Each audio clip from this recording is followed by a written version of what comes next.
Hey guys, Diver Down Reefer here. Just wanted to give you an update on what was going on with my tank. I was getting ready to do a water change this morning and noticed how closely together my bubble tip and my torch coral were.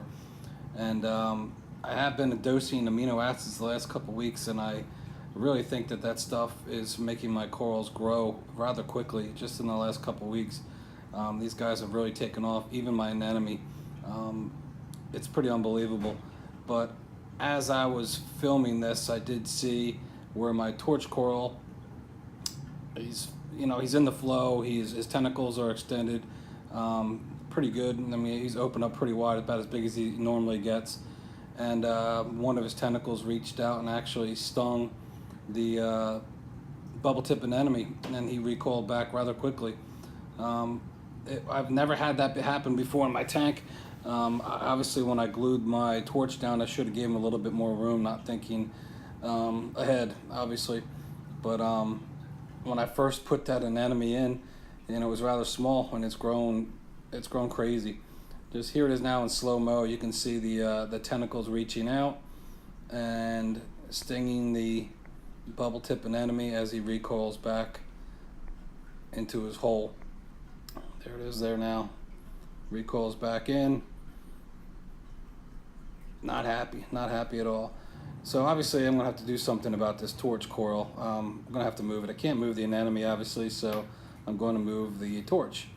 So here I am, kind of pissing the torch off a little bit, having him recoil back in. The clownfish not happy with me. Anytime I put my hands in the tank, he starts to attack. So I gotta shoo him away. He's a little pain in the ass sometimes, but he's cool. So here I am. I'm pulling the torch right off of its perch there. It wasn't glued in that hard, so that's fairly easy. I have to switch the camera position to show you guys where I'm going to put him next. Pretty much all the way on the other side of the tank. It was getting a little crowded in that area too. The Duncan's growing there on the side. He has 5 or 6 additional heads that are growing. They're about the size of about a little bit smaller than a dime, I guess. The actual the new heads coming out. So here I am setting up the camera to the other side of the tank, putting him up on top of that rock right there, as you can see, kind of dead straight ahead. You'll see in a second here, and gluing him down there. Now I know it's a little bit higher than he was before. I did adjust the flow a little bit to it as well, so he wasn't getting blasted. My return nozzle is kind of right above him on the right. Move that over to the right a little bit. The force I pushed over to the right. It's flexible to an extent anyway on the Red Sea Reefer 425.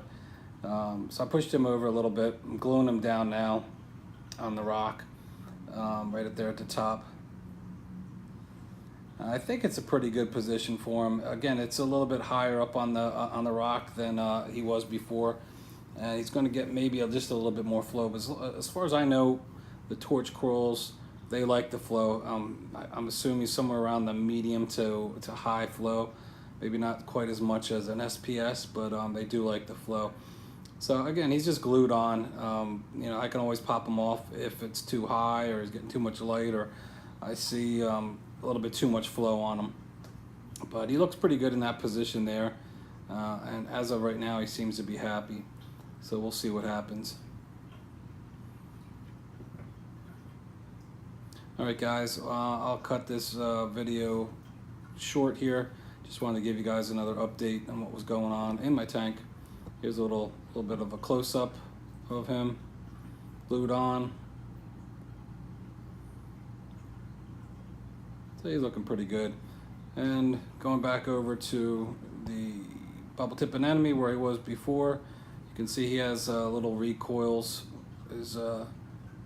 His tips are a little recoiled in. I don't know if he was a little bit pissed off from me pulling him out, waving around. He might get a little pissed off, but hopefully that is not going to affect him at all.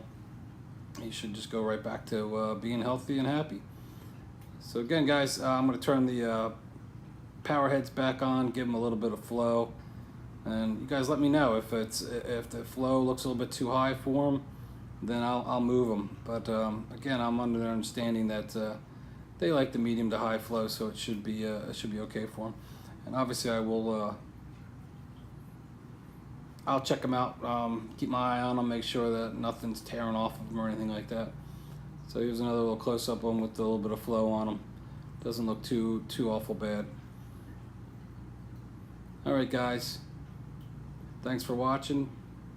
Hit that like button, subscribe. Diver down, peace out.